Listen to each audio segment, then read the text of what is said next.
Since I was the second in command in SGL, I was Supreme Grant. Ang sunod nato na Supreme Grant sa si Rosel Blood Sultan, then Treasurer nato si Bilyaro, Secretary nato si Alodin, then Auditor nato Sister Mi. So medyo busy pagyapon, although amok na activities man kuan. So ako i-mention in Surigao chapter. Yaong pa'y kwarta ng Surigao chapter sa bangko. Bisag gani ako, gamisin si manager sa ako na pwede ko iko kay madurman. Ako'y galibusin automatic ng ginagmay para mag-continue ang kuwan. Hindi na account nato na dili madurman. So kuman, yaon na kwarta sa mga bago na opisyalis, pwede kami maghimo ng resolusyon o yung plano, especially non-registration sa nasyonal, tapos sa monthly dues ng member sa kada chapter, pwede natin yung magamit. So, kumani ni mga bago ng mga opisyal, kung sinabigan may yung idea na resolution ang gamiton ng mga ng chapter para makuha yung nagportayo. Ang reasonable isang nagkuhan, hindi yung pang-kuhan na lang, tagay ng mga kuhan. So, anytime, ang signatory ini kami si Bradlock, but still, we need the resolution from sa organization at chapter ng Indian Surigao. Kamo yun ang may power, mag-himo ng resolution, mag-meeting kamo. So, ikadwa, and as I said, in behalf of the officers na inikuman, si SNIDA, sa Niga Katigoni, pero still, we are here in SGL. I remember before, when I was connected in Surigao, so hindi ka na sa Bugol. So, I was with SIS NIDA. So, gahimo kami ng napatawag kami ng election way pagkating sa Romeo Peter, Brad Romeo, and then Brad Law, and then so on. Kaya patay na sa ibang chapter. Wala na ikanyo, wala na ikuan, puro kuan. Ina nato is, especially in fraternity nato, is about compassion. It's about brotherhood and sisterhood.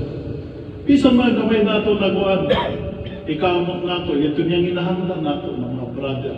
Ito immediate family na nato, brother.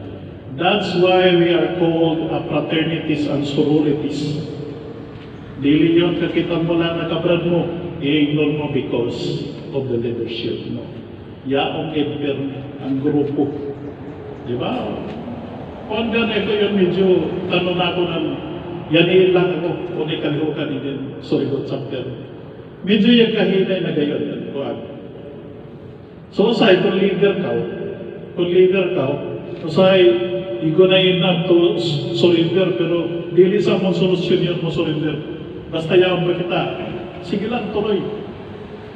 Dahil usahay, ang importante ko is connectivity between membership. Bisan na ko na grupo, I've been observing everywhere, even in Canada, international, local, pero as I said, dili, basta-basta magdala ng grupo. Malisod. So we are sad because one of our organizer, Brad Floor, passed away on his birthday, December 21. Kami ng isang ako kayo. Then last first week of December, Brad Floor passed by Mangkadi sa eskwelahan. He invited me. Milaw siya na, sis, mukha ikaw sa ako birthday. Lang ko, hain i-health group sa kagwain na siya. No? At na sa ako, resident sa Lanusa. Lang ko, sige bro. I try to, na makakaton ako kay bakasyon na sa namin. Kay gusto niya, gabiin at niya, kuan, at niya, Parte. party. Alas 12 ko no, family niya from Kagwain. Then pagkagabi, the brothers and sisters niya amoy mo kanto. Ako, sa ako, isang after ng among istorya ni Brad, pag-uli na ni Brad, yung kalimut gad ako na may iyabaya sa ako. Invitation. When Brad Alex mentioned sa ato GC on that day, sa iya birthday, December 21, wilaw si Brad Alex na. Iya ko ang naging kuno si iya, disgrasya si Brad Flor. Ang pa ako makadumdum na niya invitation sa ako, nawara ako makalaon sa GC. Brad Flor, pasaylo agad ako, nawa ako maka-invite. Na unong ta sa gayon ito na amo say sabi mo pagkamatay na iyong birthday na uno na ako pagkadto. Naman milaong ako sa akong kaugalingon. Na dili na kang kita mag-party, dili na kang kita mag-ini na gathering. And ako ito gusto na instead ko man nato na gathering, we go to the house of Brad Flor. Nangadto kita maghaon na ini. Ato kita mag-lunch, ato kita mag-haon ini, mag-gathering kita. Pero wala ako makalaong sa GC kay bukat sa ako buot na wala ako maka-inform sa GC kaya kalimot gad isa pa ko naman. Kami ni paglaong gad na mga to kami sa Lanusa mo visit para makuanan ni schedule. Kami ni Sis Matet to together with Brad Luke to inform mamalita kami kung kininugay kawa sa ato access sa ila family. Amo kamila ang paabot namo ang asawa kay di sa madawat ang asawa ng kamatayon ng iyabana kay wa sa ila bingkil. Happy ang iya family. Kung mag-away sila, dili si Brad Flor mag-mind, kung paano na lamang katawa. Way gad ila ko naman, di gad niya madawat.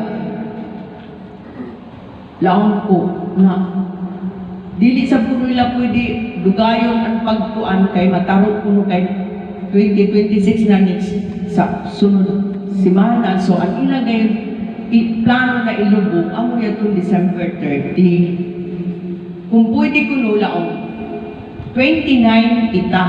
Sa ako sa nakabahin sa 29 na buhay na yun ang tao.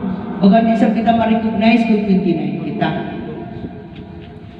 Ako ikuan sa iyo body, kung uno'y ato, ang ako yung kulikta na kwarta is 6,800, I think, 6,800. Ang ako yung kulikta kay, kung 7 sa tana yan to, pero kay si Bradley Store, may individual sa 7 kanto. Gahatag guys sa kami kanto, gusto guys siya mo kanto.